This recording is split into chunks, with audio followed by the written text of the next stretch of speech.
For more than 20 years, CTV has captured the moments that matter in our community. From our studios in St. Clair, you're watching Focus with Paul Dingeman. Well, hello again. This is Paul Dingeman from the Focus set. We are here on Sunday, Monday, and Tuesdays in Marine City in St. Clair. We're glad you are along with us today. We've got a one-segment show today and a very, very important segment, and that is with Sheriff Tim Donnellon to talk about the crisis that we've got going on here in St. Clair County. Sheriff, welcome back to the Focus set. Nice to see you. Glad to be here. You're such a busy guy, and we appreciate the fact that you can stop by and come in and spend a few minutes with us talking to us about the opioid crisis that's all over the world, but it really is here in St. Clair County too. Oh, it most certainly is. And first, thank you for having me. Always happy to come here. Yeah, it's a sad story to tell, but the reality is here, and it is here, and it's ingrained in the fabric at this point. Let's go back a little bit and talk about drugs. 5-10 years ago, it was a different world. Well, yeah, particularly 10 years ago. 5 years ago, it was even different. But I spent about 10 years in the drug task force, and I left there in actually October of 2005, so 12 years ago this month. And when I left there, it was just crack. We were pretty much one-dimensional. That's what we chased: crack cocaine out of Detroit and Flint. And it was a business. People were selling things, making profit. Yep, and they still are. But we didn't really have any heroin to think of. Pills haven't arrived yet with the opiates. And the meth labs, crystal meth, a little bit would come in via the mail, UPS, whatever. No labs. Now we've got labs, we've got crystal meth. Crack has not gone away, and heroin is just astronomical. And I'll show you some graphs I have and stats, and it's just, the overdoses, just unimaginable from what we saw 12 years ago. How did it get started? How did it become such an issue? Well, the opiates, and I guess we'll focus on that. People were, basically they're overprescribed these painkillers. I mean, we have these really strong end-of-life Oxycontin, opiate-based painkillers, and there's no real demographic of who gets on this. Everybody and anybody. I mean, we have a 22-year-old college athlete that burns his shoulder or his knee playing sports. He gets on these painkillers post-operation. They get hooked. Next thing you know, they're going through withdrawal, they're stealing scripts, they're buying illegal drugs. They move on to heroin to stop the withdrawal. You get the 50-year-old construction worker blows his back out on the job site, aches and pains, he goes into surgery, he gets on them. So there's no demographic. It's everybody and anybody in between. And I tell you, the fastest growing segment in the nation and in St. Clair County are females. Really? Our female jail, female pod in the jail, we have 500 beds.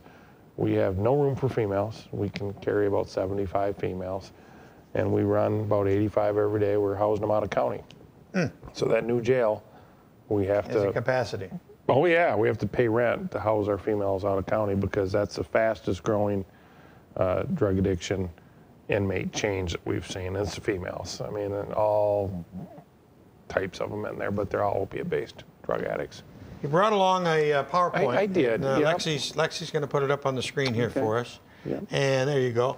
And talk to me about your partners. Well, I'll tell you what, we've got a great drug task force. And one of the things I'm so proud of, I was here last year when we were stumping for that millage.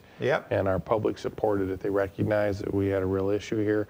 They also recognized that we have never asked for an increase in 35 years, ever, since the inception, but things were different, and we doubled our increase. I was just going to say, we doubled it. You doubled the capacity. And with that, we increased our partnerships with Port Huron Police. We added Clay Township to give us that southern partnership, which is really working out well. So the Drug Task Force not only pays for the Sheriff's Office on the left, they pay for Port Huron officers, Clay Township police officers. We have U.S. Border Patrol because we have 110 miles international border. 2 ferry crossings, 2 bridge crossings, largest waterway of a border internationally in Michigan, in St. Clair County. And we have our U.S. Customs. So we've got a really nice partnership between all of our different city, county, township, federal partners. So it works out really well for us, really well. And I'll tell you, one of the things that we talk about is how things have changed.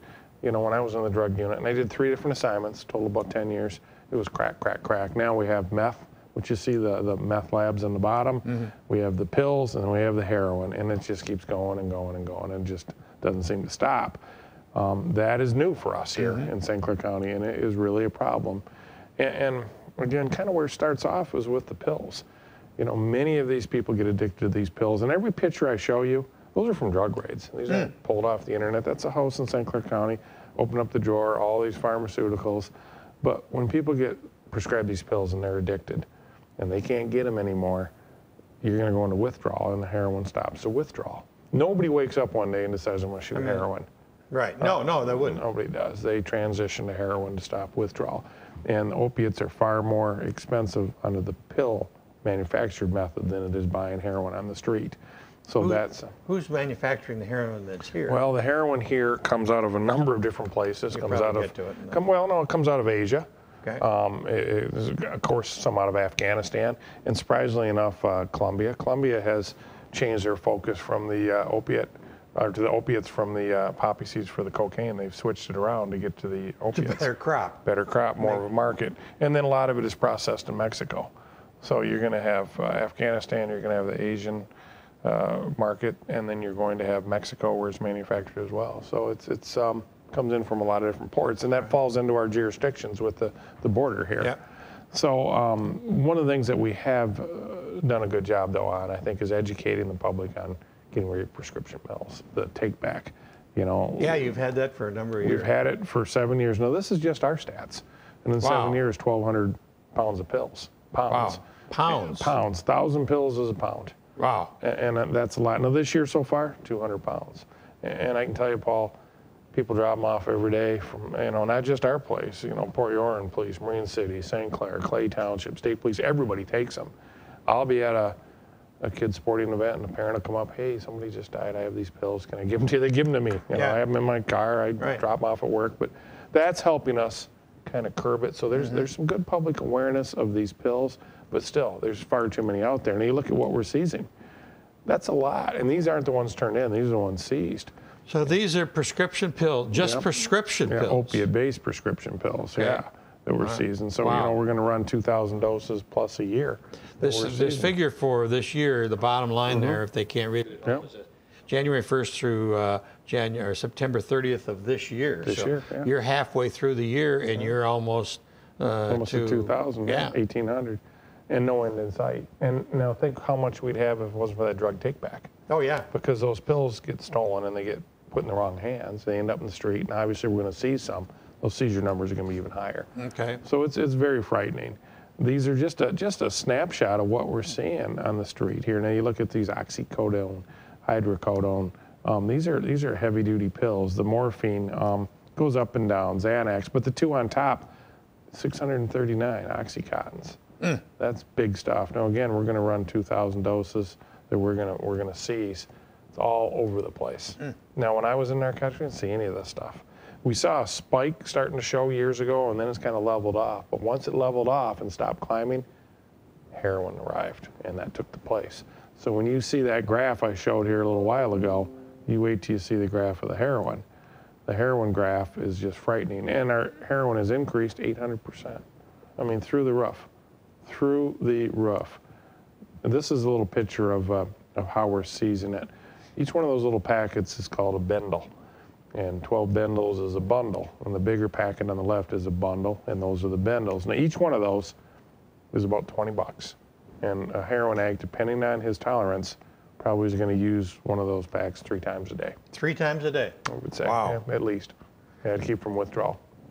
Wow. Everybody's different. Yeah. And it depends if it's like alcohol. Just like alcohol. You can have 12 beers, come and have 1. Exactly, and it depends what your tolerance is. And, some of it now we're seeing with fentanyl, a little bit of carfentanil as well, but and the fentanyl is a synthetic opiate, makes it stronger. Carfentanil is 1,000 times stronger than morphine, which is an elephant tranquilizer, but that's how we're seeing it packaged right there. So that's out of one of our drug raids, and we set it down on a hand paper towel, back at the office to photograph and document, but that gives you a little idea of what you're seeing there. But when we talked about the heroin, it's so much stronger. Yeah, is what we're seeing. It's just it's a better product, just like the marijuana and the THC is a better product. Well, the heroin is too. So the heroin's a liquid?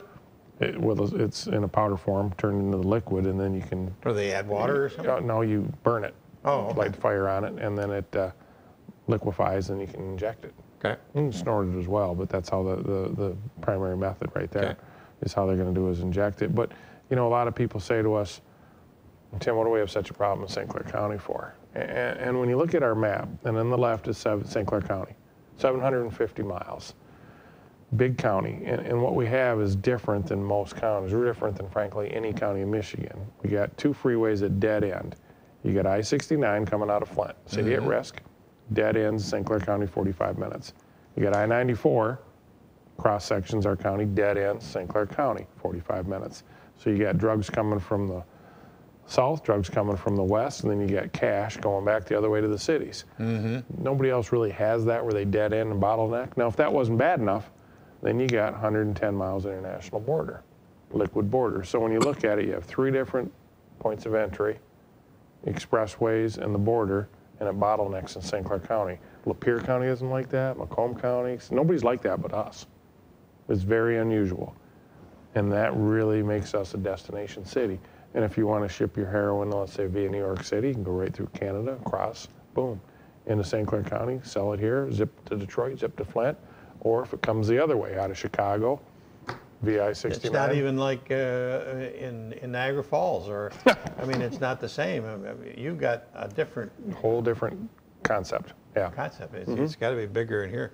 So the Border Patrol guys I see sitting along the St. Clair River, they're looking for drugs, too. Absolutely, and we have 2 of them assigned plain clothes to the Drug Task Force. Like that first screen we showed our partners, U.S. Border Patrol, I have 2 of them full-time.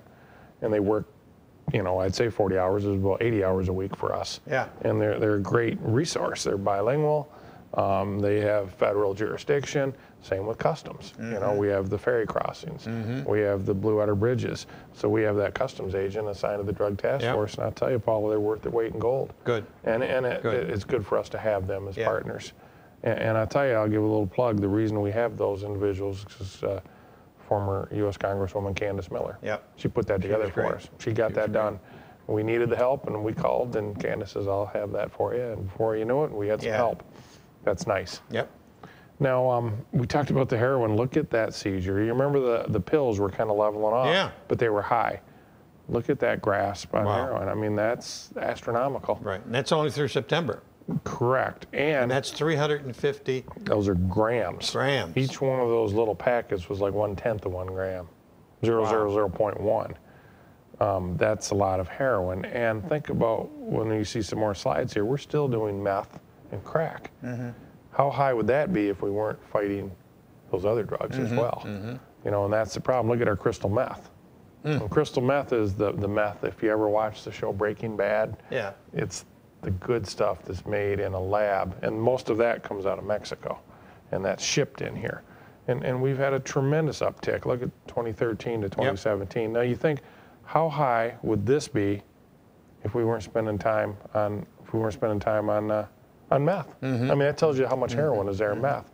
So then if that isn't bad enough, that's the amount of cocaine. Now the cocaine's down, but the 2 years prior, those are the highest 2 years we had in the last 30 years. Just amazing. The highest we had in 30 years while we're fighting a heroin epidemic and meth. If it would be through the roof if we didn't have that right now. And the cocaine usage is down, or No. We see, there's no usage down. We've seized more in 15 and 16 than we had in 30 years. 17 we're down, but the only reason we're down is because we're so occupied on meth and heroin. You only have so many hours in the day. Correct. And you got to pick your poison. Meth labs are down a little bit, but the meth labs are down. The grams of the crystal meth, the high potency, better stuff, is up. So, when I was in narcotics, the only thing I worried about was the graph on the left. I didn't have labs. I didn't have crystal meth for the most part, and I certainly didn't have heroin and pills. And I was tired when I was there then. Yeah. I was. Right. I was wore out. When I left the drug unit, I was like, boy, I am spent. There's nothing compared to the fellas out there, men and women out there today. So to me, this is a really sobering to say, look at what we're at today. It's almost like, Paul, we have 3 theaters of battle. It's kind of like you have Afghanistan and Iraq. We have 2. If you added China, you'd have a 3rd. Well, we have right now cocaine, opiates, and meth. We have 3 theaters of battle. The Drug Task Force wages every day. It's a tough fight. Yeah. Very, very tough fight. And it's all over the county. All over the county. Yeah, there's just as much in Ira as you're going to find in Brockway.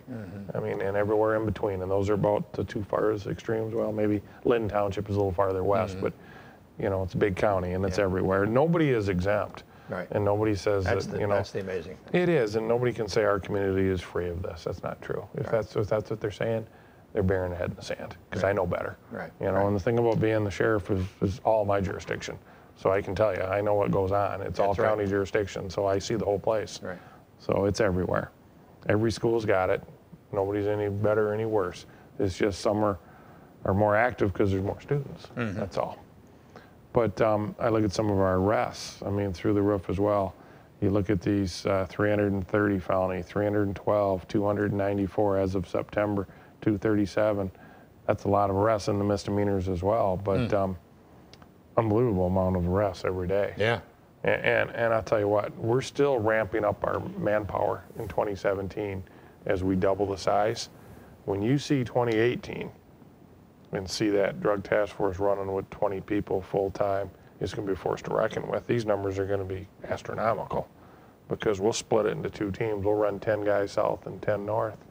And one of the questions has always been, you can arrest them, but do the courts back you up? The courts do. We have a good court system in St. Clair County, and of course everything because there's room for improvement, but this is a system we live in America, and it's the greatest system in the world. And we've got a great prosecutor with Mike Wendling, who is on board, and he's a partner in the drug task force.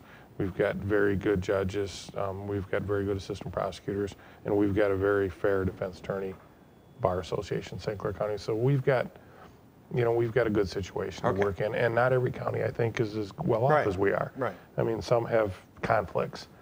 You know, we don't. You know, everybody is pulling in the same direction. And I'm as close of friends with the defense attorneys as I am the assistant prosecutors. It's business. And I think we're in a, I think, a very good position that way in that court system. As long as you're getting the support. We are. You know, and of course things sometimes don't always go your way, and you know, that's the system. You know, and we understand that. But we look at the weapons we're seizing as well. You know, 59, 37. That 170 was a big cachet, but these are. This was a house in Port Huron. That's an AK on the right. Both those guns were locked, loaded, chambered. And those are dangerous weapons, particularly the one on the right. That penetrates body armor. That round, you get shot with that AK, and it's going to go in your vest, through you, and out the back of your vest. Oh, my God. That's a non-survivable shot. You get hit with that gun. Center mass, that's bad news. Oh. And the drug dealer was in bed when we raided that house. So he could have reached over and grabbed it. He would, but it was interesting. When we spoke with him, he wasn't worried about us. He knew. We knocked and announced police search warrant.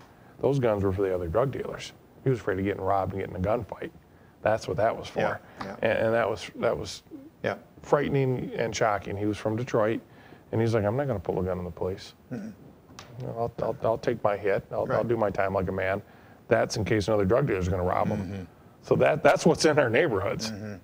And those guns are almost entirely always stolen. Because that's the other problem is, you see these home invasions, breaking and entering throughout the county. Very, very rarely, Paul, is it someone that's just a thief. They're drug addicts, and their life isn't their own, so they're breaking into everybody's houses to steal their guns because they're marketable to get their drugs. You know, you think back, my father had 7 children. You know, if he was laid off or lost his job, he wouldn't break into the neighbor's house. He'd go find 2 jobs to pay the bills. But he wasn't a drug addict.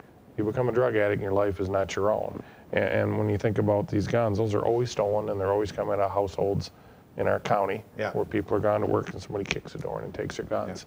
So that's a whole sidebar issue with the drugs. And I have some slides that talk about that. And here's a good one. Incarcerated related drug charges. Look at that. We have 500 beds. Now, some 540. Right. Some of these are repeaters. They get out and they come back, they get out and come back. But virtually almost every single person that's booked into our jail is drug related. Almost all of them. We have an occasional embezzler, this or that, gambler, you know, maybe. Had Kwame one time. I had Kwame, yeah. He wasn't a very good inmate, I'll tell you that too. We didn't care for Kwame much, but he was just a little difficult to deal with, but that was fine. But you know, when you look at it, in the bottom is a picture of one of our pods, and we have 7 pods. And in the center would be a general area, and then to the bottom left is bunks. Above it is bunks, and the same on the other side. So there's 4 sections with bunks. About 70 men or women would live in there. And the left is some of the rehabs we offer. So that's one of our counselors, and then we also have teachers. In fact, good. that is one of our teachers, Tony. That's GED right there. He's teaching. But and we just had GED test day last week. Oh, great. But we also, that's helpful. Very helpful. But we do a lot of rehab in our jail, ton of rehab, and that just gives you a little picture of what it looks like in jail. But that chart is the frightening part. Every part of our day is dealing with drugs, everything. When the deputy's taking that break and entering out in Kimball Township, it's because of a drug addict. You know, they're all tied in. Another issue we have, unprecedented deaths in our community. And, you know, I've got some stats that'll show you, and it's just frightening. Narcan is the drug that reverses the lethal effects of an opiate. And all of the first responder community carries that now. And I show some graphs here. This is our deaths, 72 and 16. We don't even have 2017 because there's so many. The medical examiner's behind. I tried to get the graphs from Dr. Spitz. He didn't have them. He's like, Tim, we're still working. This is an overdose every single day. So the deaths, every day. Yeah, every day, multiple sometimes. So you look at our deaths. Now, what's frightening, you think about this. This is only tri-hospital numbers, okay? It's not Richmond Lennox, it's not Marysville Fire, it's not Port Huron Fire, it's not Marine City Fire, it's not the Sheriff's Department, it's not Port Huron Police, State Police. All of us carry Narcan, all of us. This is just one little snippet of stats. Yeah, 2018 or 2014, they administered it 218 times. That's 200 opiate overdoses. It jumps to 312, then to 328, and then in 2016, almost 200 times. Now you think about it, 72 deaths. If it wasn't for that drug, people would be dead. You'd have, what would you have, you know, 400 or 500 overdose deaths a year? Oh my God. Well, I mean, the math is right there. Yeah. You know, it's administered 200 times already this year. So let's say we're going to pick up another 100. That's 300 times somebody got saved with this drug. Do your people, do the fire departments, everybody has it. Yep. No, but do they see the same person again the next We do. time? We do see some repeats. Yeah, we've had people that have. I mean, it's great desire to leave the world. Well, you know, it is, but I don't think they don't think of it that way. They're not thinking of it that way. I think the opiate addiction is just so powerful. They darn well know they can die. And this does bring them back. And you know, we never know what's going to be the tipping point that they're going to get straight. But, you know, we have a saying at work, you know, we're in the business of saving lives. Right. And so I don't. That's what you raised your hand for. That's right. We don't pass judgment. You know, I mean, you just never know that, is it the first time that they're going to get straight, or is it going to be the second? Are they going to be lucky enough to survive a third? We just don't know. And it's not for us to say. Right. But I do know that that saves a heck of a lot of lives. Tremendous amount. Okay. Tremendous amount. And 72 is far too many. Oh, correct. Far too many, you know. Again, our pill drop-offs, you can come into the sheriff's office, drop them off any day you want. And if you don't want to come in, you call us, and we'll come get them. So people should go from time to time through their medicine cabinet, absolutely, and check the ones that you don't need. You don't need them. When you get that prescription for 30 days, and you know, and it's a painkiller, and you're better in 15, you get rid of those. Don't leave them for the next time. Don't put them in the. Don't put them up and don't throw them in the toilet and flush them into the water system. Don't put them in the garbage. Just take them to your local law enforcement and call us, and we'll take them from you. Because you know that shows how we get that 1,000 pills a pound. You know, it's continual. Well, it's obviously a nationwide problem. I know the president's supposed to be coming out with some kind of a program. Hopefully it'll help a little bit. You guys are working obviously 24/7. You got double the crew that you had before. I think we could have tripled it. I've got new people out there. I mean, what we do is we hire deputies on the road, and then after they get seasoned on the road, if they are very hard workers on the road, then we'll move them to the drug task force. Drug task force position is entirely merit-based on my discretion. So there's no union contract, no seniority. The hardest charger, toughest street cop in the department, drug task force. Are they, some of them undercover? Some. Some are undercover, Yep. but Yep. Other ones are just doing raids. Just doing raids, absolutely. And we have a whole group that do nothing but raids. That's pretty dangerous work. Damn dangerous, excuse me. Very dangerous work, yeah, absolutely. But they're well trained. They do a lot of training. You know, they're our elite. And the SRT team, the drug task force, do a lot of training. And that's one of the benefits. If you take those assignments, you get exposed to the very best training in our organization. That's why I loved doing it when I was younger. You know, you get the best training, and it's exciting, it's fun, it's a little adrenaline. It's what every young man wants to do when they put on a badge. Do you see along the St. Clair River and out in the lake, you've got a Marine division? Do they run into it too? They do. Not to the extent that we run into in town and on the freeways, but our Marine division is very capable. The difficult part is it's grossly underfunded, and it's a tremendous jurisdiction. Oh, you got miles and miles and miles. 110. 110 miles is just border. I mean, it just goes forever, and it just goes and goes and goes. So it's tough, and we only have a handful of boats. And you know, I alluded to Niagara Falls and Buffalo area. Yeah, Lewiston. The more you think about it, there are very few places in the United States that have the logistics that you have. Nobody has it like us, and I drive that because I have two sons in New York, so I drive that across Canada. And I usually enter at Lewiston, sometimes Niagara. Very infrequently I'll do Buffalo because I don't like the traffic at Buffalo, but I'll hit all three of those ports of entry, and from there you're 6-7 hours out of New York City, out of Manhattan. You're about 11 hours out of Manhattan from here, so it's an easy run if you can get across. And on the southern border, there's nothing like it. They got San Diego, but there's nothing like you've got. No, nothing like we have. No, and then you have Flint and Detroit. You know, we're a very different demographic, and when I show that slide to people, you almost can see the lights turn on. Yeah. They're like, I never thought of that. Right. I mean, the freeways just go forever in the end. And Candace Miller was great in trying to support you on this. Oh, she's great. And Congressman Mitchell is just as good. He's really stepping up and helping. We've got great elected officials in this community. But Candace, particularly with the Border Patrol, you know, we were running into the typical government red tape. Right. You know, you got to go to D.C. and you have to go through this person and this person and this person. Right. I'm like, hey, I just want some help. And so when we called Candace, she shook the bushes in D.C. and before you knew it, we had some people helping us. Right, so that's a good thing for us. Okay, to wrap it up, how can the public help?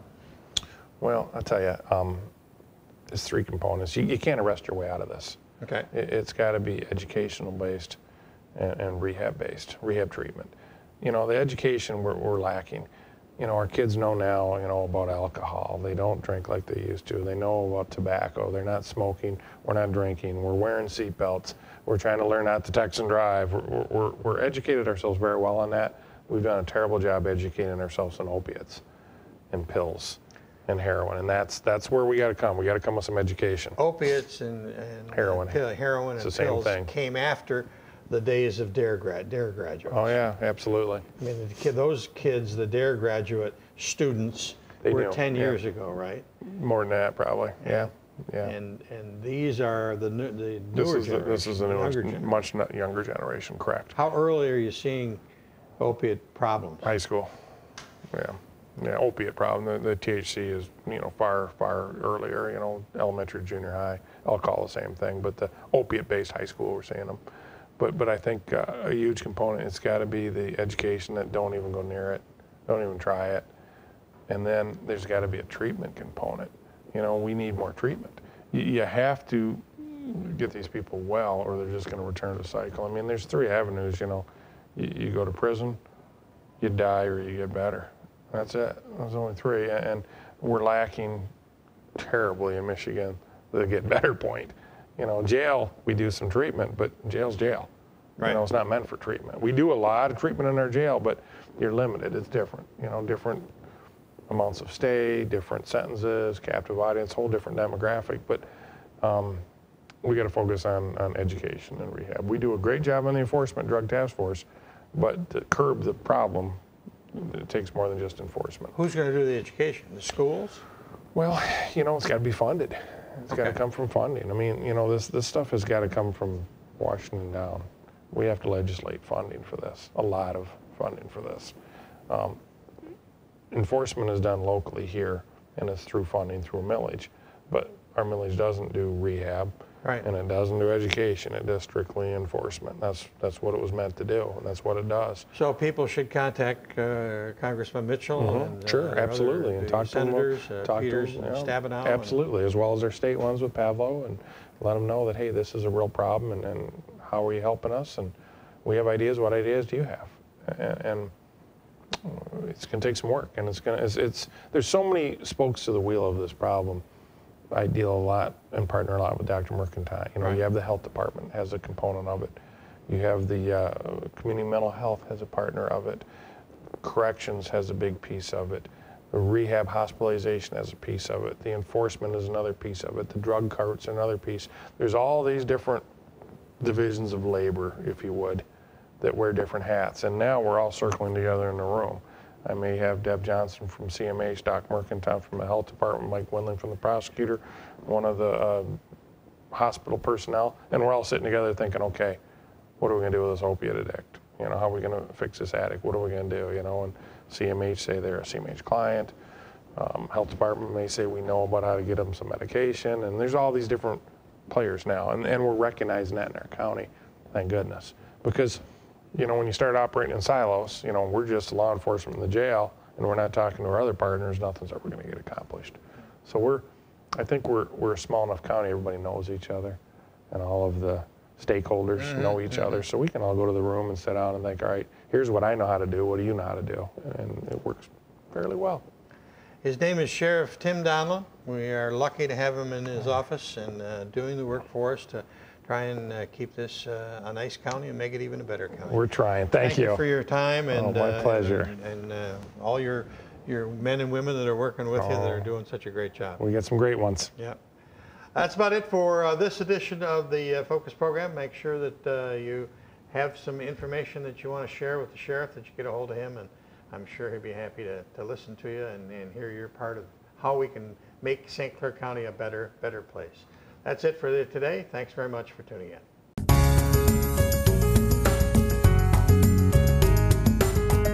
Thanks for watching Focus with Paul Dingeman. Focus is produced at the CTV Community Television Studios in St. Clair. For over 20 years, CTV has captured the moments that matter to our community.